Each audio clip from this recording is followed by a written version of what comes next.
Hello, friends. This is Kyle the Vegan Jedi on behalf of Project Animal Freedom. Tonight, I would like to outline for you our plan of building a fully vegan Midwest by 2056 and how you can help us realize that goal. This presentation will also include a Facebook training that will teach you how to expand your outreach on Facebook as an activist, in addition to information about how you can start your own Project Animal Freedom chapter should you so wish. Let's begin with who we are, what we do, and why we do it. At Project Animal Freedom, we strive to build a fully vegan Midwest by 2056 through a strategic chapter-based system that emphasizes our three core competencies: marketing, fundraising, and leadership recruitment. We envision thriving animal rights communities across the Midwest that build a just world where all animals, both human and more than human, can live safe, happy, and free from the genuine tyranny of factory farms, slaughterhouses, and other animal abusing facilities. In pursuit of this goal, we have 7 top strategic priorities that we aim to address. 1, increase the number of vegans across the Midwest. 2, create, mobilize, and help activists network across the Midwest. 3, build thriving animal rights communities in every major metropolitan area across the Midwest. 4, champion intersectionality within the animal rights movement and beyond.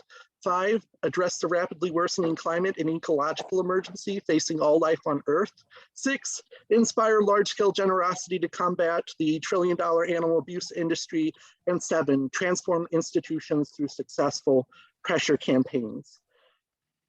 One of our advisors suggested that we winnow down our number of top strategic priorities, but as I hope this presentation reveals, each component plays a major role in building a unified front for human and non-human animal liberation, something that's cross-sectional and addresses many crises that affect our rights, lives, and well-being as sentient beings.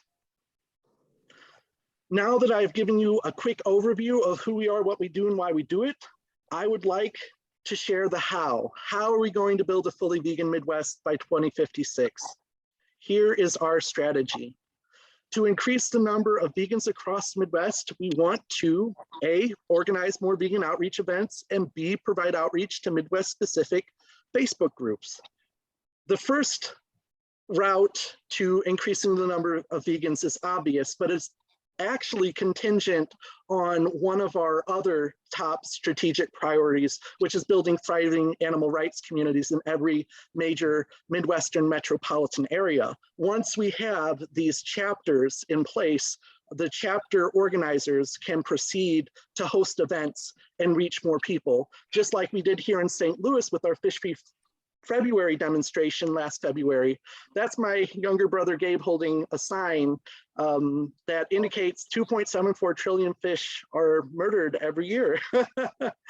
And we also want to provide outreach to Midwest-specific Facebook groups. We have mastered the art of reaching out to vegan interest groups, but now we really have to take a step back and reprioritize and make sure we're reaching people who are not just already vegan, but who are pre-vegan, people who can become vegan, if only given the right nudge to take the plant-based plunge. Our second goal is to create, mobilize, and help activists network across the Midwest. To bring about this strategic priority, we can hold more networking events, hold more leadership recruitment events, of which this meeting tonight qualifies, and hold more leadership trainings like the one I'll give you on expanding your Facebook outreach later tonight. We have held a number of networking events that aren't titled Midwest Vegan Networking Events, but which serve that function. For example, we organized last February our Midwest Vegan Speed Dating Night, and we also had a LGBTQIA+ meetup, all virtual, in June during Pride Month. We need to make sure that we have just 2 or 3 more events like that on the calendar so activists have the opportunity to get to know each other better on a one-on-one level. We also need to hold more leadership recruitment events. There is another animal rights organization that I truly admire and which largely inspired much of what we do at Project Animal Freedom, DXE, and they have leadership trainings all the time. So perhaps we should follow their example and have meetings like this, maybe once a quarter, to try to get people acquainted with our mission. And we can also hold more leadership trainings. Many of our team members have reached the point where we've accumulated enough knowledge to give you strong, actionable advice for how you can be a more effective activist. And even more so, we've built up the credibility that we need to start recruiting big name speakers who have even more experience and even more resources at their disposal to make a difference. That's all in the works. Our third strategic priority is building thriving animal rights communities in every major metropolitan area across the Midwest. Before we go into our bullet list of how we plan to realize this strategic priority, I want to let you know something. There are 58 major metropolitan areas in the Midwest with human animal populations in excess of 100,000. Can you guess how many of those cities have a local animal rights organization in them? Not an animal welfare organization like a humane society or an equine ranch rescue, but how many cities out of that 58 do you think have a local animal rights organization? I would guess 10. That's a very good guess. It's actually 15, or it was 15 until Alex Gawecki came along and Austin Simmons came along with Alex. Oh, I mispronounced your last name, Alex. I'm sorry. Alex launched a chapter in Lincoln, Nebraska, and Austin just launched a chapter in Springfield, Illinois. And some of you might have heard the sort of progress that he's making, and that progress is growing his city-specific Facebook group. We have this integrated strategy where we promote our Facebook page so we can then invite all our followers to join our group, and that is a way to supercharge our community building efforts. By promoting the page, we funnel people who otherwise we couldn't reach, who otherwise would have to deliberately search for us to invite them to join our group. And that's how we can reach the thousands upon thousands of vegans who just aren't enmeshed in the activist scene yet. As I mentioned, about 1 in 1,000 people are hardcore animal rights activists. And you could say probably 1 in 10 vegans are hardcore animal rights activists. But what about the other 9 out of 10? How do you find them? How do you reach them? The first step is just bringing them together and building community. And from community, everything else follows. And we also plan to launch more chapters. I did have a conversation earlier today with one of our team members about why we've been a bit hesitant to add more chapters, and that relates to our 6th strategic priority, raising enough money to tackle the $1 trillion animal abuse industry. In lieu of launching a dozen chapters, we're trying to focus on our first couple chapters and make sure that they're highly successful, not only to prove our concept, but also to make it easier to request grant funds, which in turn can sustain operations. That said, I would also like to give you the opportunity to lead in a chapter organizer role, which we'll discuss more later in this presentation. We also want to implement our 50-50 fundraising rule. And this is a rule whereby 50% of all funds raised by a chapter are directly reinvested in that chapter, and only 50% goes to headquarters to help sustain all our operating costs overall. Now, this may not sound entirely generous, but for all the major chapter building animal rights organizations, none of them have such a generous policy. Either there's no money, or if there is money, it's very difficult to access. We want to change that. We want to economically empower our chapters so they can build the financial stability they need to thrive. Here's an example of a thriving community that we helped temporarily build, and Candace is here with us tonight. Candace, you're in this photo. You're at the far left. Hi, Candace. Unfortunately, Kyle, yeah, it was a wonderful event there, and and I'm right next to the animal rights couple there that kind of host our vegan potlucks in Springfield. We have over 450 that have signed up on Meetup for them. Oh, absolutely. And I'm glad to hear that there's still some activity going, because we had a lead organizer for this chapter, but she wound up stepping down after she got overwhelmed by her new job. I tried to sustain this chapter from afar here in St. Louis. I even drove there a couple times, but alas, it was not enough. So that's a lesson that we've learned, and it just emphasizes how crucial it is to continually recruit new leaders, because with the amount of activist burnout that people experience, we could run out of people very quickly. The more people you have, the more sustainable an organization you are likely to have as well. Here is another example of one of the thriving communities that we have helped build.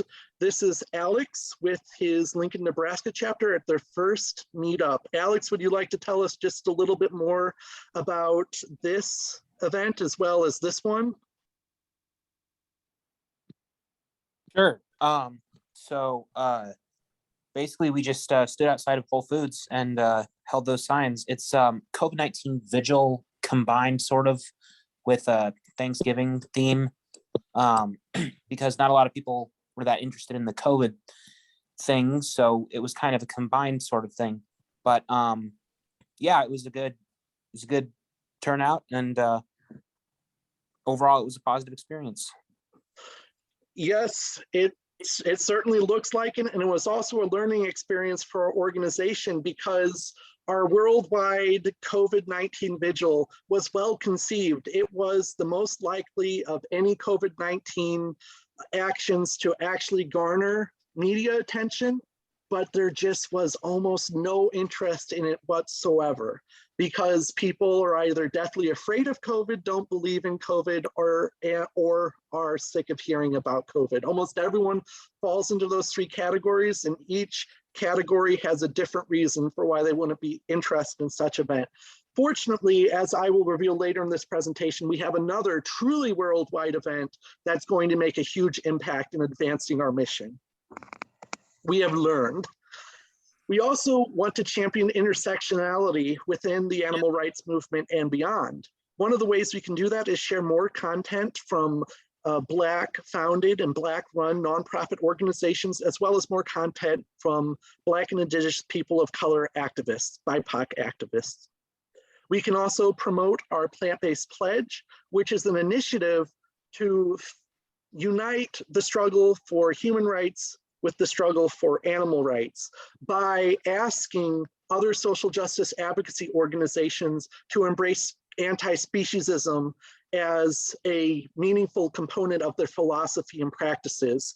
Our plant-based pledge is based on a sliding scale of commitment from organizations. It begins with a simple declaration that animal agriculture has these negative impacts associated with it for each social justice area in which that organization operates, and that's why they're trying to divest and encourage other people to divest from the animal abuse industry.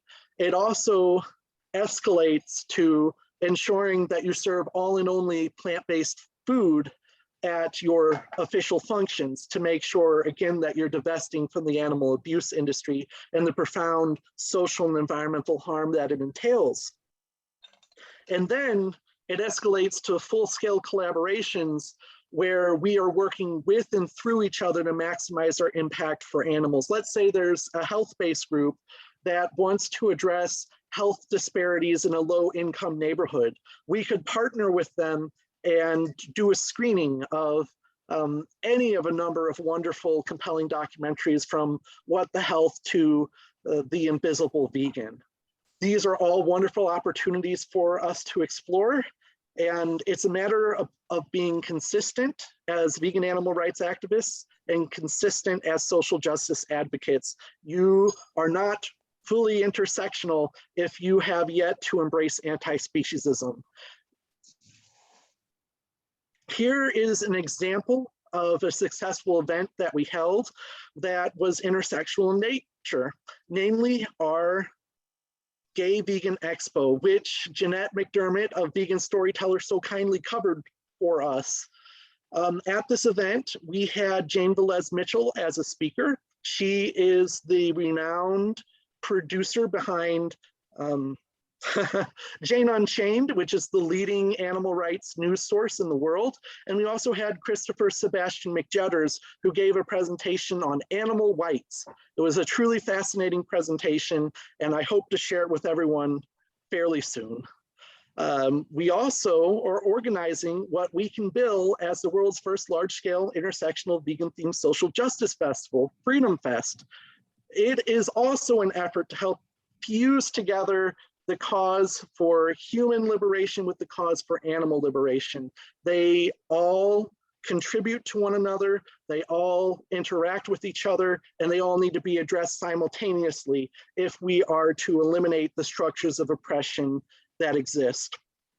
Now, there have been other social justice festivals in the past, but as far as we can tell, there's never been a vegan-themed social justice festival. That is a festival that explicitly embraces and promotes veganism, and which has nary a non-vegan product in sight. An entirely vegan event, an entirely vegan social justice festival that we hope raises the profile of veganism and enhances our credibility as members of the social justice community, because we vegan activists are often viewed as and treated as pariahs within the social justice community, within society at large. And by hosting events like Freedom Fest, we can help change that perception. We can help fuse these two fundamentally related causes together. 5, we want to address the rapidly worsening climate and ecological emergency facing all life on Earth. One of the most obvious ways to do this is to host more pro-environment events, which I'll discuss shortly, partner with more environmental organizations, and promote our plant-based pledge, particularly in partnering with environmental organizations. Here are some of the events that we are organizing. This is a picture of our first vegan climate march that we held last April. It has now morphed into a worldwide movement, our worldwide vegan climate march. Over 150 people have marked going and about 1,000 people have marked interested. And we have at least one person in 5 different countries and from 17 different cities who have registered to lead a vegan climate march in their community. This event is going to make a tremendous difference. We actually struck a chord this time, which we were unable to strike with our worldwide COVID-19 vigil. This time, our worldwide event will be successful and will have a massive impact, hopefully with the possibility of not only partnering with other environmental justice organizations, but attracting media coverage in the process. We are also organizing our 2nd annual Vegan Climate Summit. And this time, it's going to be massive. It was large last year, but it's going to be massive this year. There are already 500 people marked going and about 4.5K people marked interested. We're going to have to upgrade our Zoom subscription level just to accommodate this one event. It's going to make a very large impact. We're going to bring together a lot of different speakers, but it's just one of the ways in which we're trying to advance the vegan message, to advance the notion and the credibility of the idea that is environmental veganism. Because as the mad cowboy so pithily said in Cowspiracy, there's no such thing as a non-vegan environmentalist.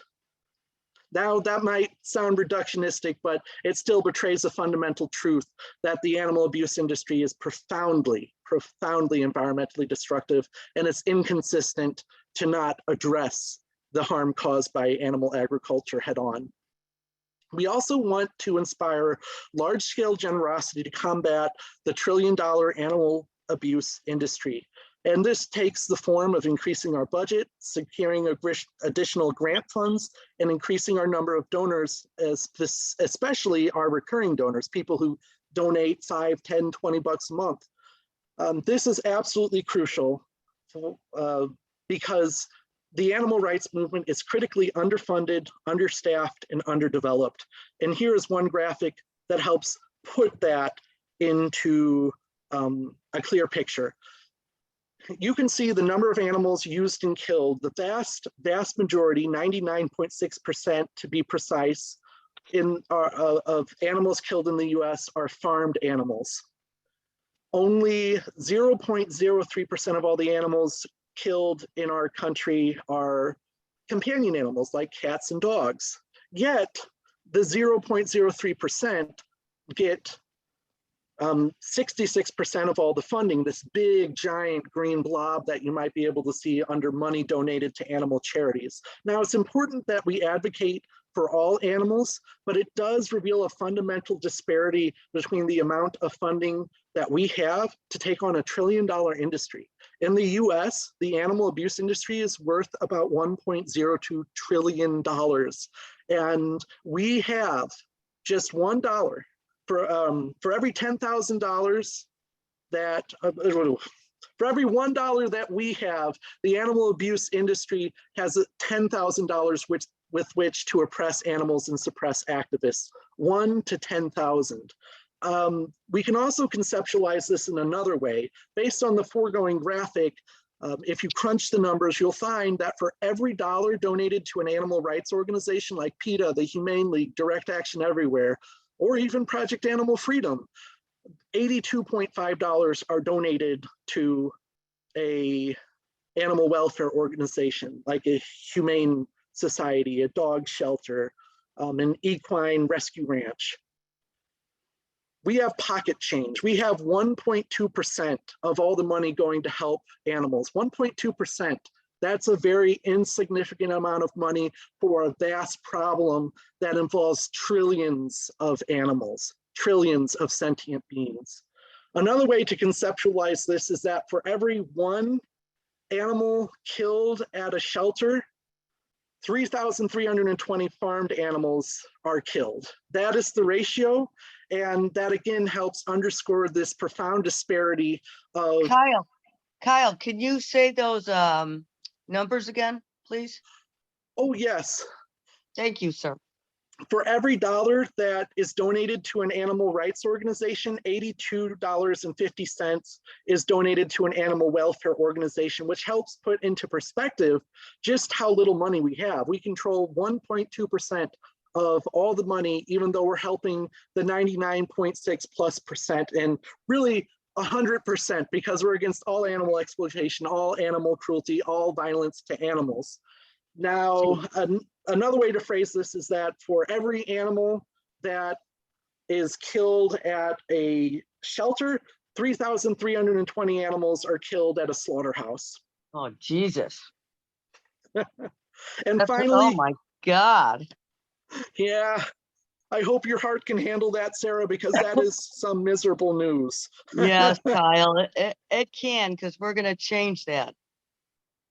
Right? Yes, and we're going to change that by transforming institutions through successful pressure campaigns. This is where the long-term strategic value of our chapter-based system becomes most evident. As a handful of activists, 1 to 2 dozen activists operating in the St. Louis region, there's only so much we can do. Now imagine if we had 58 chapters all across the Midwest, and each of them had 1 to 200 followers. We could exert a much greater amount of pressure and thereby be more likely to bring about our desired result, which is a diminution of animal suffering and the cruelties inflicted on animals. We also want to champion our plant-based pledge, which is a way to influence other social justice advocacy organizations. And this is absolutely crucial because you can spend a lifetime trying to convince one person by one person to go vegan, or you can try to find the institutional roots of the problem and transform the system for thousands of people with or without their consent, and even with or without their knowledge. For example, if we were to convince the Ethical Society of St. Louis to not support the moral abominations that are factory farms and slaughterhouses, that will have a large ripple effect for their thousands of supporters. It will also have another ripple effect when people realize how good plant-based food is and that there is absolutely no need to support the animal abuse industry. That's one of example where transforming institutions can change the way that thousands of people live at once. Granted, people don't structure their entire life around just one organization, with some exceptions like me, but still, you can see this large ripple effect that we can have. It normalizes anti-speciesism, it normalizes veganism, it normalizes caring about animals and acting in alignment with that value. Kyle, one more thing, Kyle, then are you going to, do you have like some kind of guidelines that we could use, like at least written down, so that we can start our groups in the area that we live to, you know, start changing things? Like, I live in Chicago. I know everybody here, but they all look at me like, what? You're affecting me negatively if you're telling me that I shouldn't eat meat. Who do you think you are? And I'm like, wait, do you know how you're affecting the animals, you know? So do you have like something written out for us that we'll be able to get from you? I do have some written out. Good, great. But Okay. I can definitely send you more information, and that's something that we're working on. And one of the reasons why we've had the opportunity to add quite a few more chapters than we currently have, but we've been hesitant because we want to make sure that our first few chapters do well. And yes, All right. absolutely. Well, how do you start? Out of curiosity, I hope I'm not interrupting your lecture, but how would you start a chapter? I'll get to that later in the presentation. Okay, yeah, I'm always ahead of things. No Okay. problem.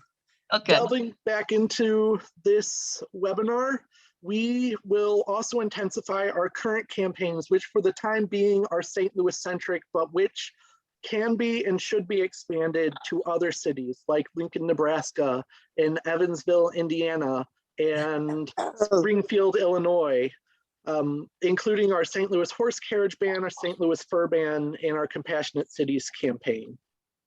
So Any- I'm in St. Louis, and I see the carriage campaign and the fur campaign is almost like gateway campaigns. People that maybe not necessarily are even having vegan on their radar, but they're definitely caring about the horses. They're definitely anti-fur. And I think as that gets more and more visible, are you the group that my daughter used to be with? You would be at the fur places on the Friday, Black Friday and picketing there. I think that would be DEX. Okay. Well, okay. So, but what I'm saying is I really think the more publicity that gets, that, like I said, I almost see that as kind of like a gateway to really getting known and getting people, more people than you would maybe expect to just be right away vegan. I mean, I've seen it in my own family that people gradually start out with, well, first of all, we're huge in rescue. And then, then we don't want to do this. And then this is cruel. And step by step, then all of a sudden we're all in. So I just really hope that those two campaigns here in St. Louis really can get a lot more publicity. Oh, absolutely. And that's one of the unique strengths of Project Animal Freedom. We recognize that there is a spectrum of allyship, and our goal is to move people ever closer to being an active supporter, which means that we are willing to work with non-vegans to help realize a vegan world. For example, one of our advisors, Mark A. Cook, has rubbed elbows with many millionaires, and he works as a life coach, but he's giving us vastly discounted services because he believes in our mission, because he's terrified of what will happen if we don't address climate change. And of course, that's one of our major focuses at Project Animal Freedom, addressing climate change, specifically by ending animal agriculture.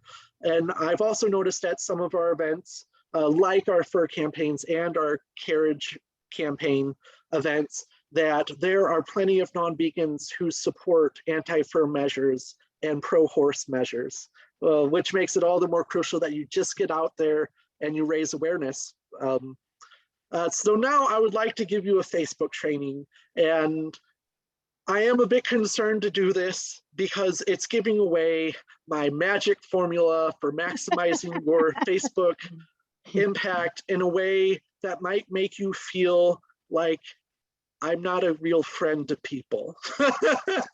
And bear with Kyle, me. that's not gonna happen, Kyle. We'll keep your little formula a secret. How's that? Absolutely. Okay.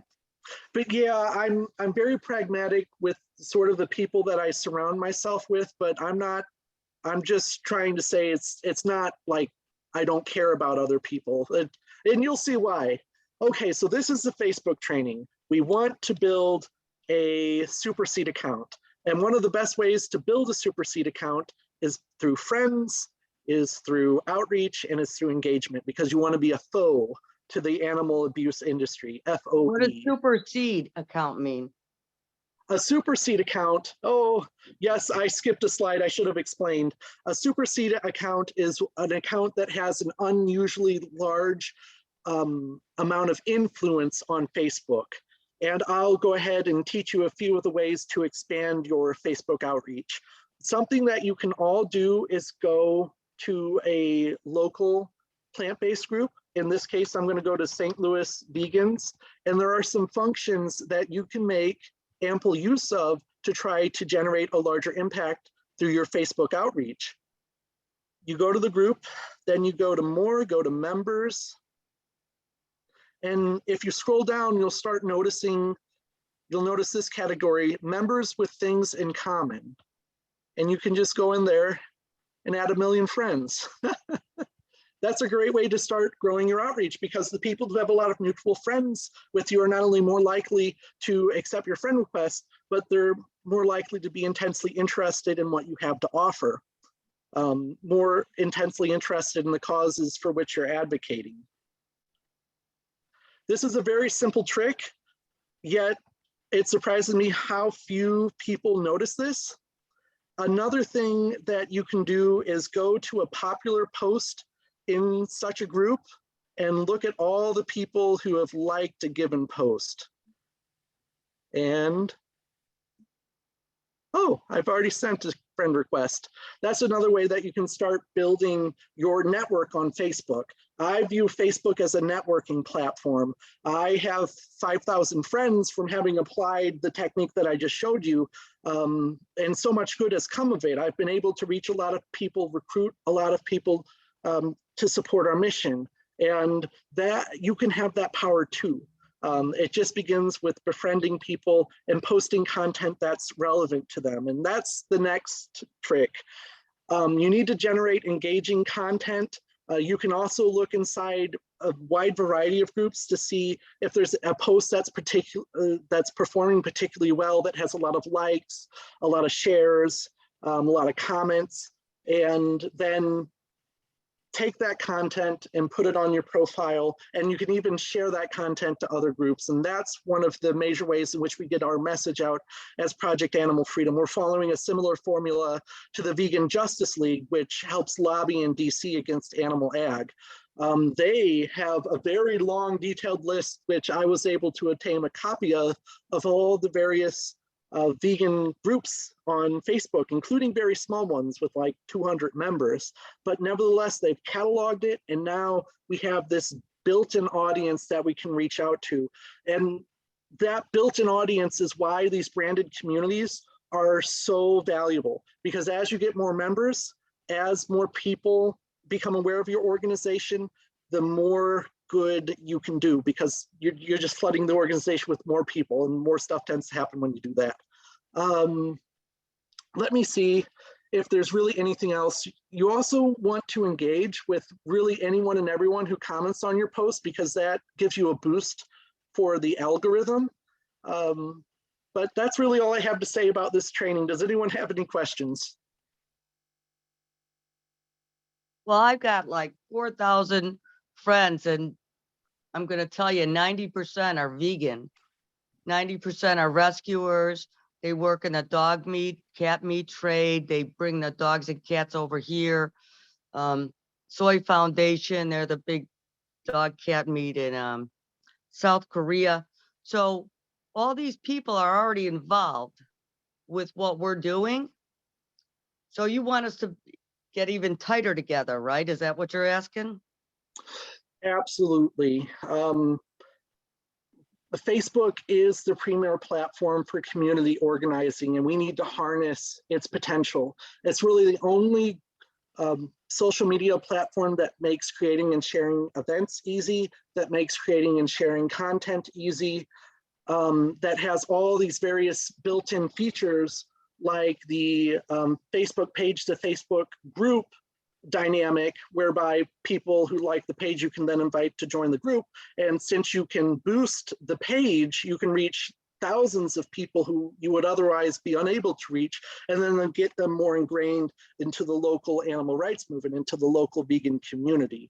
That was a very brief overview of how to build a Superseed account. It should be just enough to get started.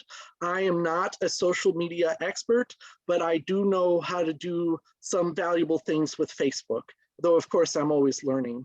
Now that I have gone over with you a rough sketch of our plan to build a fully vegan Midwest, I would like to share some leadership opportunities with you, namely becoming a chapter organizer. Why become a chapter organizer? There are several reasons why you should want to become a chapter organizer with Project Animal Freedom.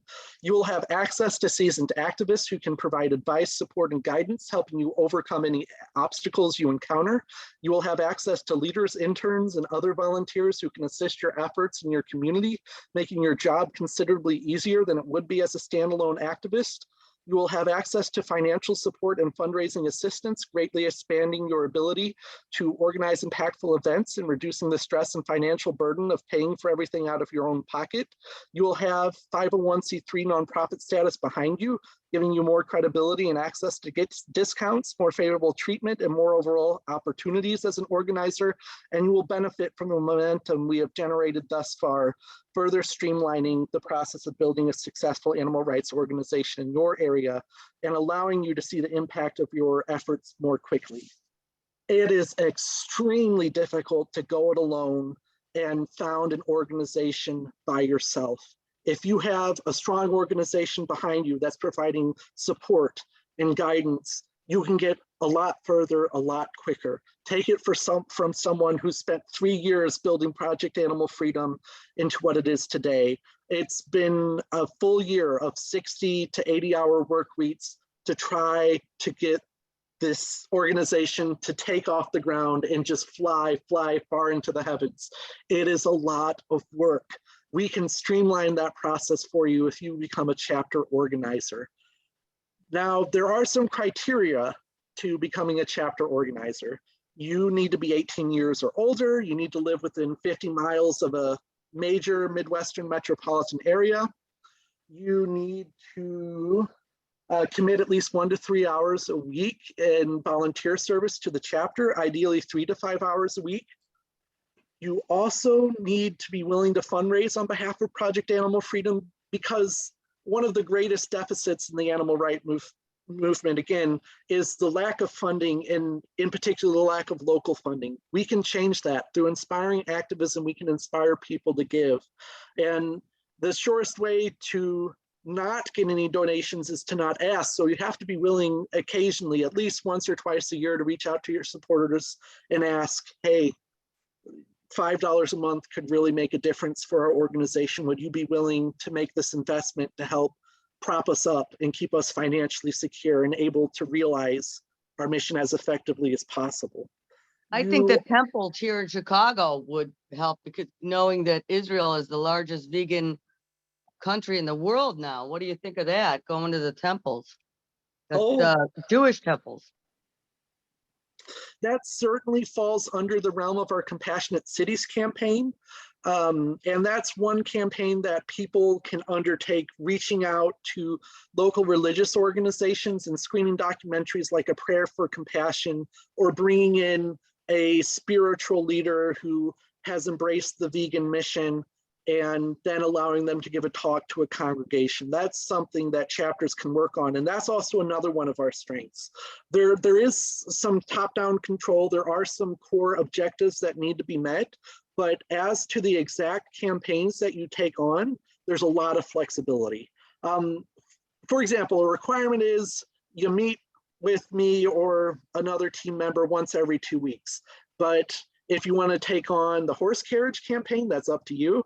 If Well, you want to take I was part of the ending of the carriages here in Chicago, because I used to drive them, and then I said no way, and they were dropping like flies. So we started a whole campaign. You can't be on a carriage in Chicago anymore. That ended about 10 That's years ago. interesting. Good on Yeah. you. Yeah, it was hard, but we did it. Oh, absolutely. And then tasks. There are some basic tasks that you'll need to get started with to ensure that your chapter builds sufficient momentum. One of those tasks is to invite all your friends to join the city-specific group. For example, if you're in Springfield, Illinois, you'd be inviting all your friends to join Springfield, Illinois Vegetarians and Vegans, especially if you know they happen to be vegetarian or vegan. Now, for all the non-vegans on your friends list, you can still invite them and give them a little nudge, and I think that that's valuable, but they probably won't join. Just invite people. No, there are so many people that have changed with the knowledge that we have given them. I mean, I've probably changed 15 people already. Yeah, So I'd say in my group, maybe about half of the likes are probably from my friends, and I know on my friends list, I don't think there's any vegans or vegetarians locally that I know of. So, most of the likes when I was making my page, like I'll look, it's like 50 something of the likes are from my friends and other, 50 are from, whoever. But you can get, even if they're not vegan, you can still get some good support out of them. Absolutely. And another task, as I mentioned during my Facebook training, is just befriending people on Facebook, sending them a friend request if they have a lot of mutuals, or even if they just join the group at all early on. Eventually, you will run out of people you can be friends with on Facebook, but early on, you shouldn't have any trouble with that sort of restriction, the 5,000 friend limit. Yeah, I've got 4,600, so. And like Absolutely. I said, more than half are vegans and all of them are rescuers. And these three principles of becoming a chapter organizer, the advantages of doing so, the criteria that must be specified, and the task you'll be doing, it spells out ACT. We all need to take action to help animals. Is anyone interested in taking action by launching their own Project Animal Freedom chapter? Yes, I want to do it here in Chicago. Yeah, if there's not one in Des Moines, I'd be willing to sign up for Des Moines. Oh my gosh, let me take a screenshot so I don't forget. I'm very forgetful. Is You won't anyone else forget about me, interested Kyle. in accepting the challenge? I'm already in it Come to on, win people. it. We only got one life to live. Let's do it. Let's do it. Thank you very much, Matthew. Thank you very much, Austin. Thank you very much, Alex. And thank you very much, Sarah. I would like to My apologize. pleasure. I can't wait. Oh, what? My pleasure. It's my pleasure. I'm really excited. I'm really excited. I'm going to be doing something. Yeah, that's Yeah. good. Absolutely. And Chicago's got a good, I'm in Springfield. There's no solid vegan restaurants here at all, but Chicago's already got like a good vegan culture from what I've seen. And dude, Chicago's vegan heaven, man. I've been there. Yep. It's beautiful. A lot of activists, a lot of awesome vegan food. Yeah, there'll be a lot of people you can get. Yeah, I'm hoping, I do the DEX in front of on Michigan Avenue with all the fur stores. So I've got those people I could get involved with, have them get involved with my stuff as much as I'm involved with theirs,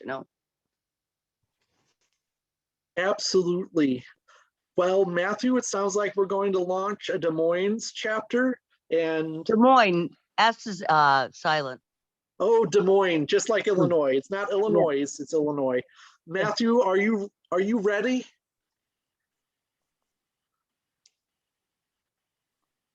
Matthew, I'm so sorry I was muted that whole time, man. I was giving you crap because you mispronounced another name, Kyle. Oh, name? yes. Des Moines. All right, you got it. Good job. All right, so Absolutely. yeah, hit me with what I need to know, brother. And Matthew, you are on our mailing list, right? Yeah, I just met you last week with that prayer for compassion screening. Ah, Yeah. absolutely. Well, I'm really excited, Matthew, that I inspired you to take action, because my presentation was a little rough tonight, but we're just going to keep forging ahead. And that's one of my core messages that I share with chapter organizers. There will be challenges, there will be obstacles, but what matters is that you're in it for the long haul. Even if you need to take a hiatus for a week or two to focus on you and help restore your energy levels and get your mental health to a better place, that's perfectly acceptable. But what matters is that you do as much as you can for as long as you can, within reason. Actually, Well, as somebody with anxiety and PTSD and all that fun stuff, I gotta say thanks for saying that, Kyle. I appreciate it. hey, I got the same thing. I got complex PTSD. It sucks. Yeah, same. Isn't it awesome? Oh, yeah, it's just great. But you know, this is good for us because it gets us out of our own self, you know, our own suffering. You know, we're going to help other people get out of their suffering. So it's going to help us not think about ours because we're busy. Yeah, right? I've been going through a spell right now where all I do is kind of like, I don't know, feed my own pleasures with like just watching YouTube videos and just like Kyle was saying, just taking a break from it, because like it's such a depressing topic, like this whole vegan thing, and how we're not the 99% trying to advocate the 1% knuckleheads. Like we're the 1%, like what on earth? So it's like super depressing. So sometimes I just say like I'm putting the pause button on to catch my breath and realize we live in a completely insane society, and we're the angels called upon to help right the ship. So just for being here, everybody, tonight, thank you. I appreciate it. And Kyle, for all the work you've done putting this together, man. Thank you so much. Thank you very much, Matthew.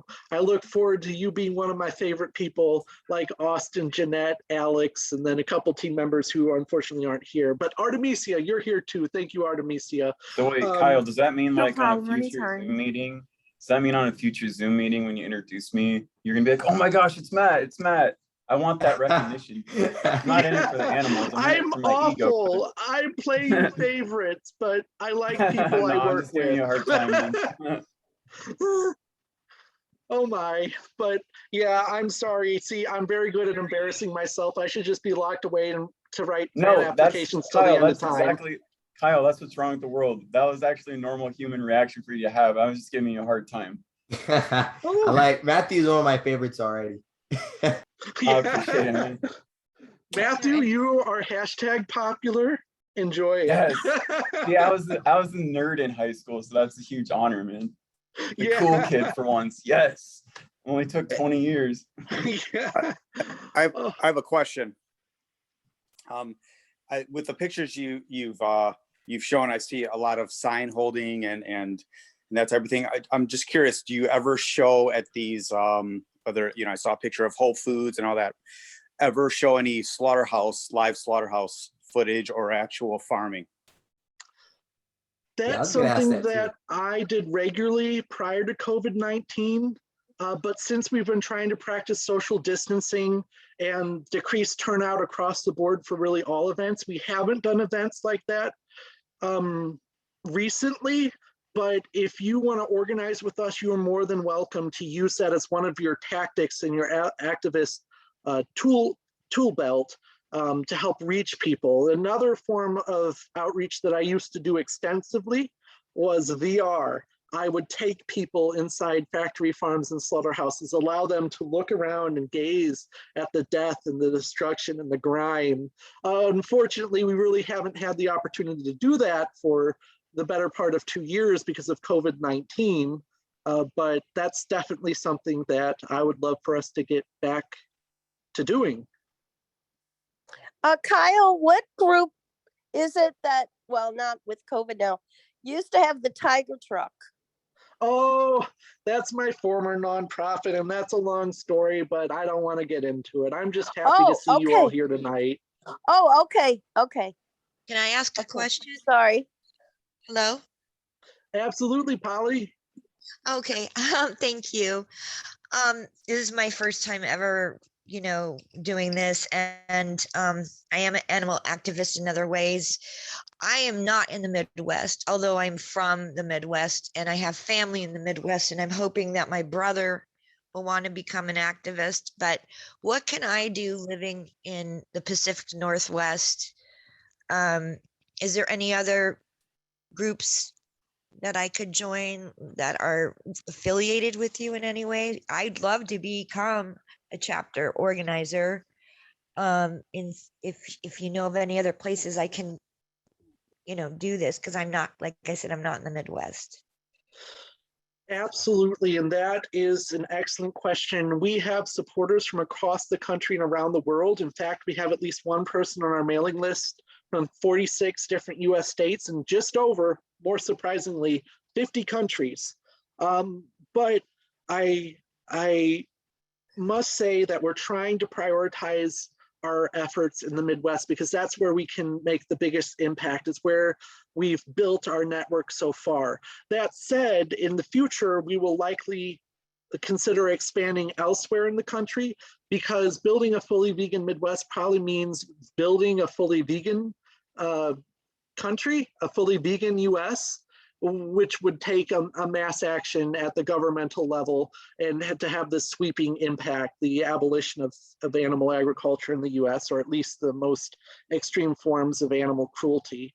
I am happy to provide advice to you, and there are so many ways you can volunteer with us that aren't being a chapter organizer.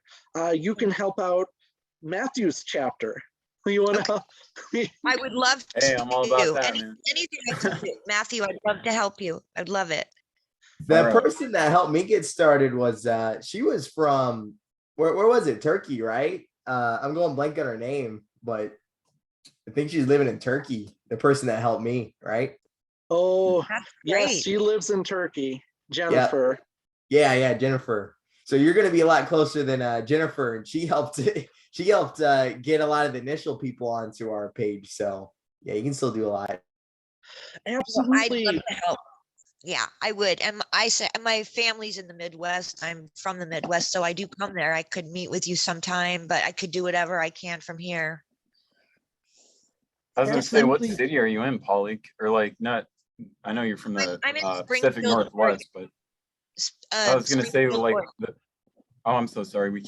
I was just gonna say, if you have like friends and family in like certain cities, like St. Louis or whatever, maybe you could like outreach to that chapter specifically, and the Yeah. Des Moines one, and the Des Moines one. My brother is in Milwaukee, Wisconsin. Oh, aren't they kind of like pretty progressive, kind of like Chicago? A lot of vegan options up there. Yes. My brother's That's been cool. vegan for 32 years. So Wow. yeah, so I'd love to get him involved. And then myself being in Oregon, I would love to help you, Matthew, as much as I can. And if I can come help you in person, I will, Yeah, next time you're out to Milwaukee, pit stop in Des Yeah. Moines. Absolutely. Sure. And then I was gonna ask you something too, but I forgot, so never mind. No, Oh, I'm Polly, open. I had a question for you. Have you heard of NARN, the Northwestern Animal Rights Network? No, I have not. Thank you for saying that. Yeah, NARN is an organization that you should do a little research on. I don't know how active they are, but I do know they exist. And Okay. they're based in the Northwest. So perhaps you can do some good activism with them as well. That's wonderful. Thank you so much. Absolutely. Does anyone else have any other questions? No, I'm just looking forward to it all. Thank you, Sarah. I'll be reaching out. And Polly, you're on our mailing list, right? I don't know. I just have been getting text messages. I joined through text, and then I got this for tonight and wanted to know what it was about. So I don't know if I am or not. And if you're receiving text, you're definitely on our mailing list, but I do have a question. when you signed up for our mailing list, or when you sign up for mailing lists in general, do you use Polly Taser as your name? Yes. Okay, perfect. Then I'll be able to find you. And Matthew, do you go by Matthew Toe when you fill out forms? Perfect. Okay, sorry, I was And muted then- again, but yeah, and it's pronounced Tao. Tao. I know you'll never remember it, but just so it's out there. How do I pronounce your last name, Kyle? I am a descendant of Monica Lewinsky. Ah, I like No, that. No, people always mix up my last name and they see Z-Y-N, they go Win, Lewinsky. And it's like, no, it's Lizinski. Lazinski, okay. Yeah. Oh, yeah, I should have just told you how to pronounce my name. Yeah, let's see. Well, I like the I Monica wanna- Lewinsky story though. How do I does get anyone to- have any parting thoughts? We should do this more than just once in a while. Yes. I do. Hi. Can I I was just say gonna, something? Oh, sorry. no, go ahead. I'm so sorry. Hi, I'm Rachel. I just want to say thanks for this talk. I don't live in the Midwest, although I've traveled extensively in the Midwest with the Army. So I have a pretty good idea of that whole area. I was just curious if you use art and music in your activist approach. I'm sort of, right now I'm in the transitional stages of moving into more of an animal-centered career. And I was just poking around. I've been going to these groups and meetups and just seeing how you run organizations and how I can help and where I might be able to use my skills. So I was just curious if you've given that any thought or if there's a venue for that.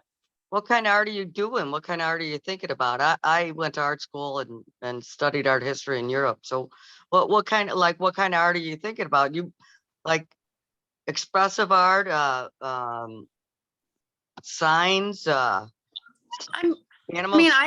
I think music is actually even more connecting than art, not to knock art in any respect, but I don't know if there's a way to maybe combine using music as a way to get to people. I don't know if you guys know about Jivamukti yoga. It was a practice that I discovered years ago, and it's very vegan focused, and it really it made me become a vegan like 10 years ago. And the approach was all yoga is vegan. Not all yoga is vegan, actually. Well, the people that aren't vegan aren't really doing yoga then, because a yogi is a vegan. Well, I mean, the core of it is ahimsa, right? But there's colors and what I was saying was that they infuse their music with vegan activism in sort of this like subtle way. And it was amazing because it sort of turned me into this activist almost immediately. And I just wanted to offer that and just see if that was something you would consider. Oh, absolutely. We have integrated art into many of our past demonstrations. There was a Fur Free Friday March where we were playing songs like Liberation by Ernesto, who's based in Chicago, for all you Chicago peeps out there. We also held a local edition of the Worldwide Vegan Chalking Night, thanks to Jeanette McDermott of Vegan Storyteller. I've also started a group on Facebook that is directed toward vegan musicians. It really hasn't gained any traction, I'll just be honest, any traction.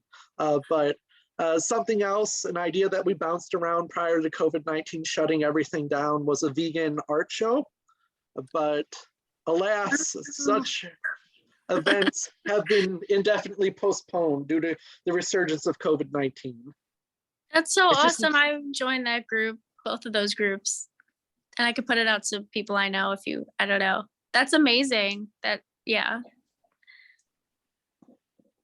And Rachel, you're also one of our monthly donors, right? I am, yeah.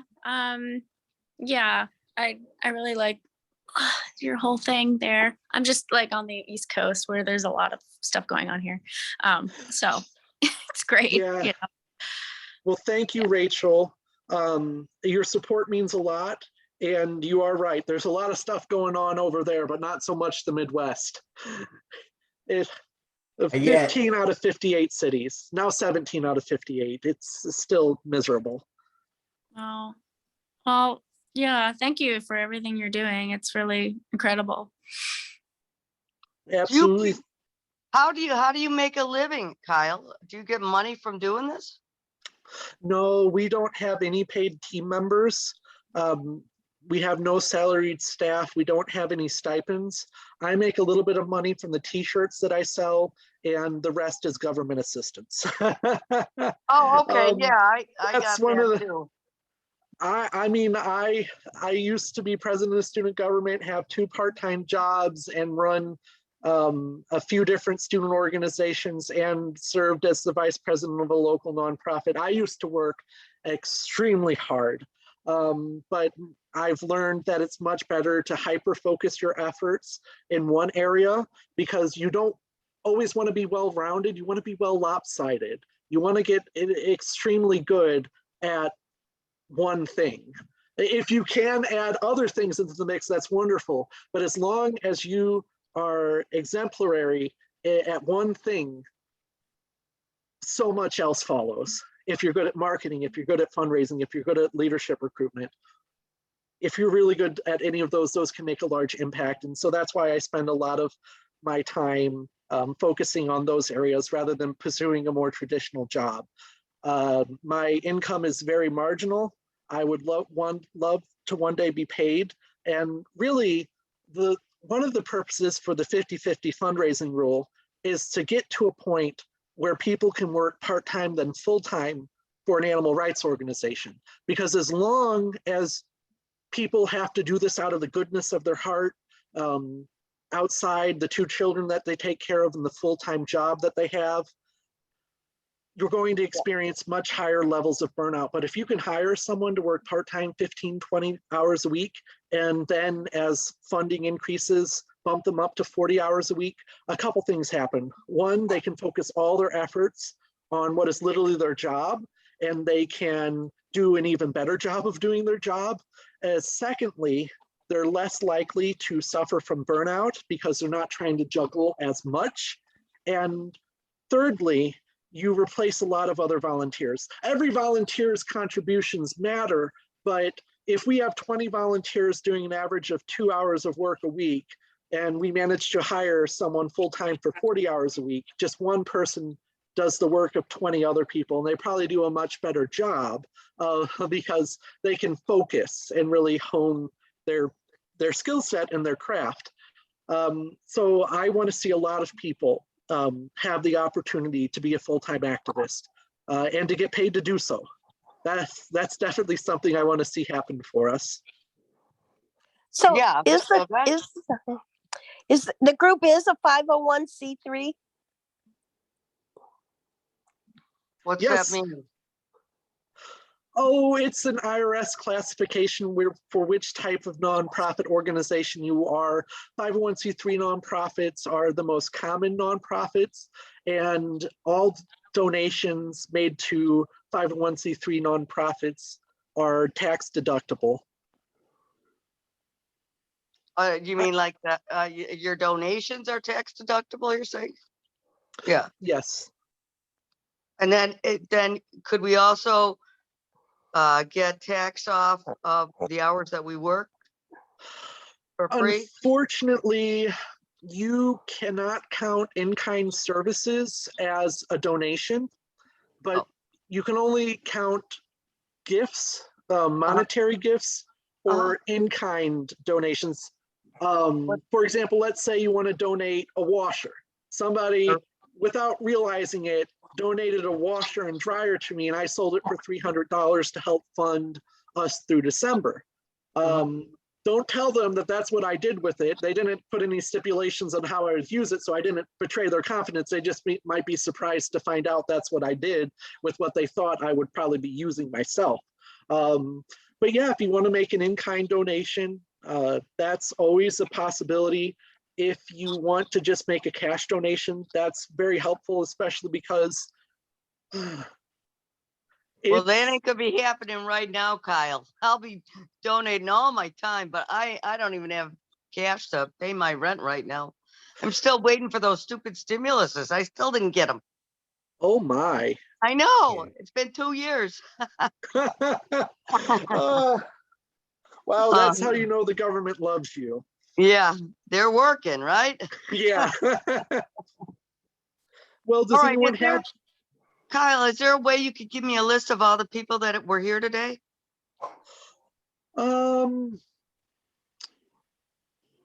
I already got 2 people that I hooked up with on Facebook while we were talking, but like the couple and then the man from Des Moines, Iowa, I'd like his. And then the other kid that said that you said Des Moines wrong. I think I don't know if he's the Des Moines guy. And the other guy's from St. Louis, right? Not you, but the other guy. Matthew is from Des Moines, right? Yeah, that's Matthew? right. I'm trying to get Okay. my Facebook up so I can put my link into the How do I chat for you spell guys. your last? Yeah, I'll add you guys too. How do I spell your last name, Matthew? I'm gonna look you up. T like Thomas, O like Oscar, W like William. Oh, okay, great. I'll look you up on Facebook. This is Polly, the one that's gonna help you. Okay, far out. Sure, thanks. And Polly, I'll try and make it easier and put my link in the chat for you too. Wonderful. And then thank you. too, whoever was saying like they're into music and stuff, like let me know if you know any like vegan artists or anything like that.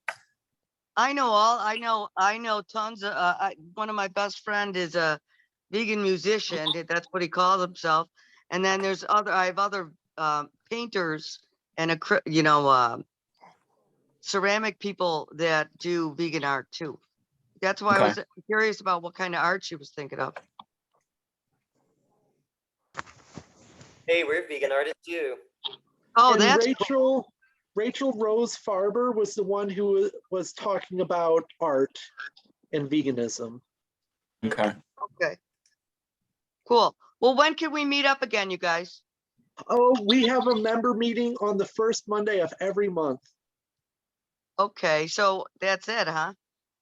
Yeah, that's it until next month. I'm so We'll be sorry. doing Hello, this Yeah. is Annie. I'm so sorry. Joined in late. Didn't see it until later. Apologize.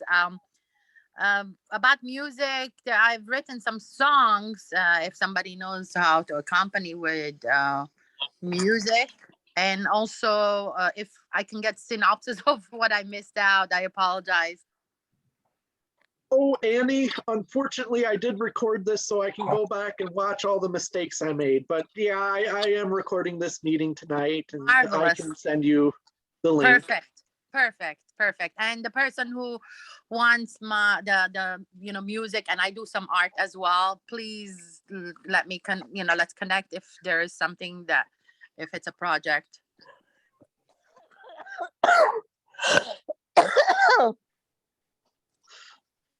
Absolutely. I want to thank you all for joining us tonight. It really enheartens me to see people taking our mission seriously, taking it to heart, and wanting to make a large difference.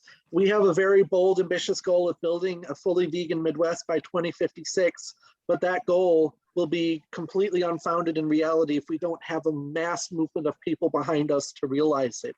Each one of you is building momentum and pushing us toward that threshold point at which large-scale institutional change becomes inevitable.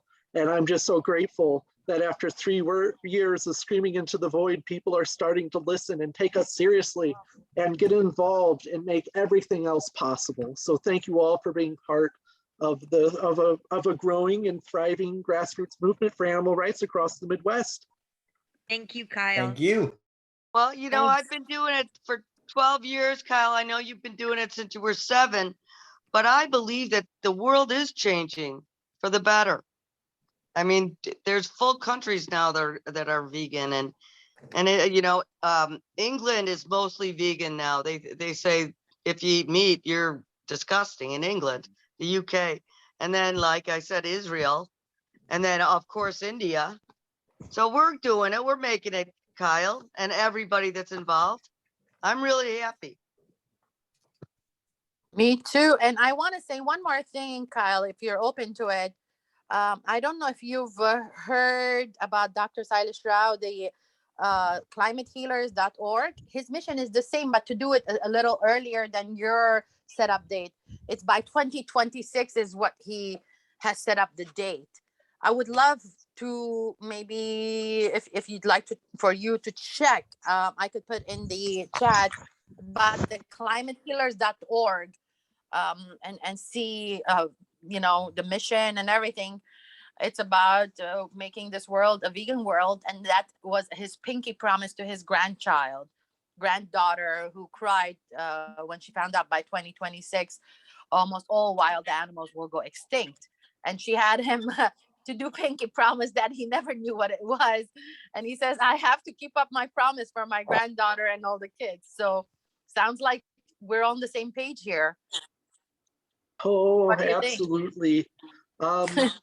Yes, I'm not as optimistic. I think that building a fully vegan world by 2026 probably Right. won't happen because there's just so many monumental institutions that we have to tackle. I don't mean to rain on anyone's parade. I'm just not as optimistic. But I really appreciate Dr. Silas Rao's work. And I've looked at his website before. He also presented at our first annual Vegan Climate Summit last April. But yes, it's a good stretch goal to try to build a fully vegan world by 2026. And all I know is that the surest way to change nothing is to do nothing, and the shortest way to change everything is to do everything you can. It's a all-out battle against the animal abuse industry because, as you said, we are running out of time. Wildlife is disappearing. Habitat is disappearing. The world is on the precipice of major tipping points beyond which catastrophic climate change become inevitable. And that also ties into why one of our core goals is to address the climate and ecological emergency facing all life on Earth, because you could close every factory farm and every slaughterhouse in the world and the planet would still be doomed. So that's lovely. Yes, yes, it's a lovely thought. I spent my whole life fighting to close factory farms and slaughterhouses. They closed, but we still live in an ecological apocalypse. Well, okay, everyone. That's a good one to close on, right, Kyle? Yeah, I want to thank you all for helping us avert a climate and ecological apocalypse. Amen, brother. Amen. See you all next time. See you all next time, and let's See all ya. try and unite with the same mission. I think we would make it more powerful by uniting our forces, our minds, because two minds is greater than one for sure. So Absolutely. surprise, surprise. Thank you. Thank you so much. Thank So- you, everyone. Look Thank forward you, to working thank you. with you guys more in the future. Likewise. Same here, and have a blissful new year, and let's achieve this. We need to end the animal, all animal exploitation, and hopefully soon animal liberation. That's right. We got to be true in 2022. For sure. Absolutely. Yes, amen to that. Adios, everyone. Absolutely. Thank you. Thank See you later. you. Good night, Thank guys. Bye. Bye. The lady who was talking about anxiety, would you contact me, please? Sharon Sanaski. Thank you so much. Bye. Bye. Bye-bye.